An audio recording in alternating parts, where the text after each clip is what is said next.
Welcome to Recording Normal again. Business It's Podcast. My name is Marta and this is Sofia. And today we have here stick ads. So today we have here Juhani, Mikael, and Tristan. Could you tell us a little more about your company and what you do, guys? Basically, we give a service to these bigger corporations, but also for the smaller ones, we even have a little discount. But basically, we give a service of putting advertisements on people's methods of transportation, so mainly cars.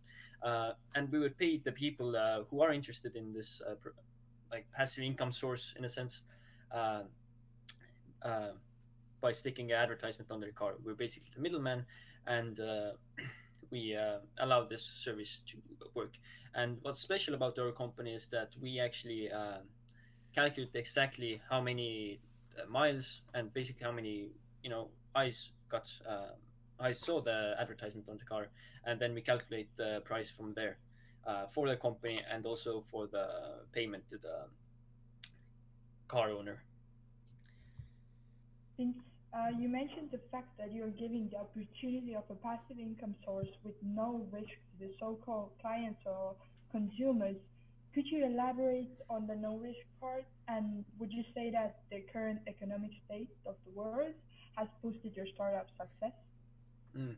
So there's definitely huge interest in the car owners part. They as we hit peak inflation just a few months ago, and electricity prices are skyrocketing with the winter coming. People are interested. They need this service for this like passive income source with basically no risk, as we take care of everything. We find the company that wants to stick their advertisement on the car, and also we buy the sticker that we could then stick onto the car of the car owner. And uh,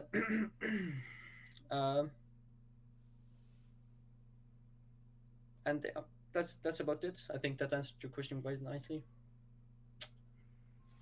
So I suppose that there has not been any difficulties in finding customers, right? Yes, that is absolutely correct. Well, because Estonia is famous for having a very large number of startups per capita, uh, there is always customers to be found. A lot of small businesses, a lot of startups that need to essentially market their business in order to gain sales, and that's where we come in. We provide this perfect opportunity of providing advertising opportunities for these companies in terms of putting ads onto people's cars and people making money for it. So we are essentially the middleman, and there's always customers to be found because there's always businesses wanting to advertise. What has been the biggest internal conflict within the company? That is a very good question, actually. I think Piilma, Mikael, you would like to answer this one. Yes, indeed. So, our friend here, Tristan, young guy, he's one of our newest employees. Well, when we hired our newest team member, Tristan, he wanted a uh, plastic ball pool basically to racks in, and that was no small investment. That was he wanted 200 liters worth of basically balls to just hang in.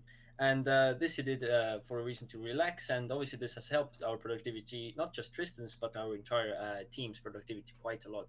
As Tristan was definitely onto something there. Yeah, I mean, I guess you could call me a bit of an outsider.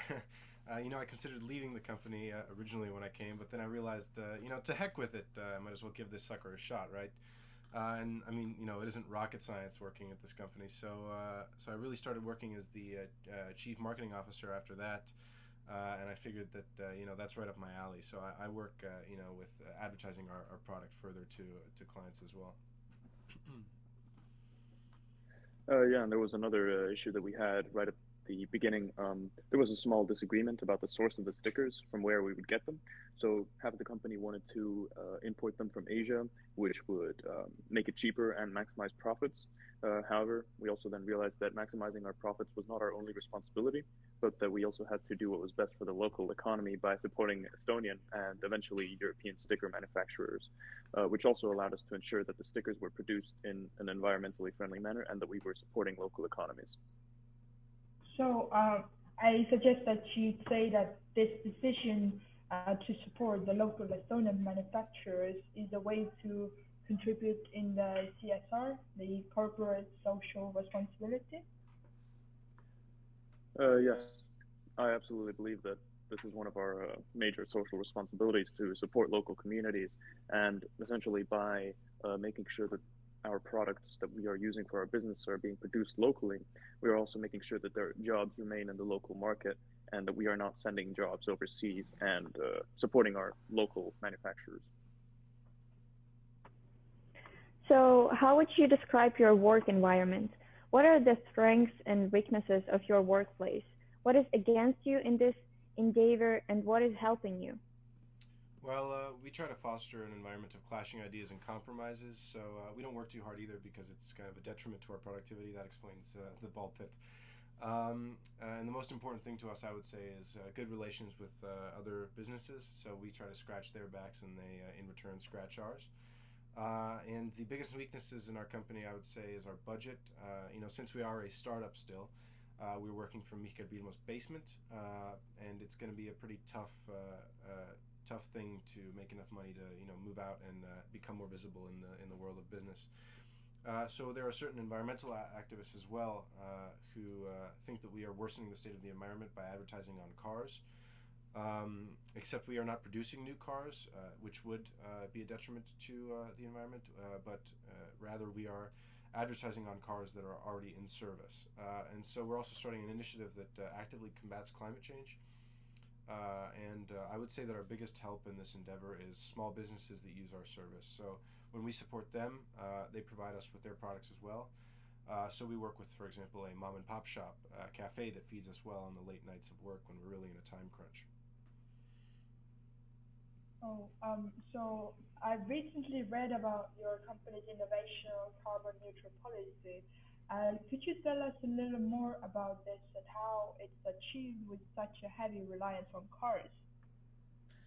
Yes, so we're obviously striving for the zero carbon act, but in the meantime, we have introduced the policy of getting as close to carbon neutrality as possible. Yes, for the time being, company heavily relies on cars fueled by fossil fuels.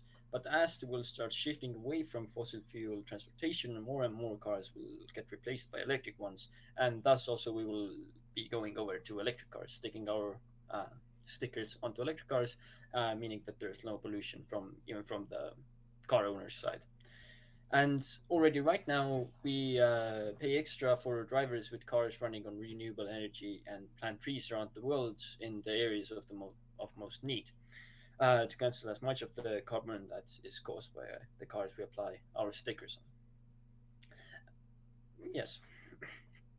And that will be all for today. Do you guys have any last things you would like to share? Well, first of all, I just want to thank you for having us on your podcast today. I would say that the strongest key, as I've mentioned before, to building a business comes from community. So I'm very thankful that you guys had us on your podcast, and I hope that we can also help your podcast by bringing our customers to it. And so, yeah, we need those around us to prosper so that we can prosper as well. And that's why we like to advertise small businesses, as I said before, as well. And I would also just like all the viewers to remember that just a couple of months ago, we were just like you. I was just a man with no plan. And then I started working and dedicating time to bettering the businesses, and here we are. So thank you. The pleasure is definitely on our side. Thank you all. This was Norma Business Podcast, and before finishing up, we would like to thank the sponsor of this podcast, Hexagon Electronics. Make sure to check out the brand new Wuhan power bank at hexagonelectronics.com and use the code S2ROUT for a 10% discount. Thank you. Thank you. Thank you so much for Thank you very much. Wonderful day. Thank you.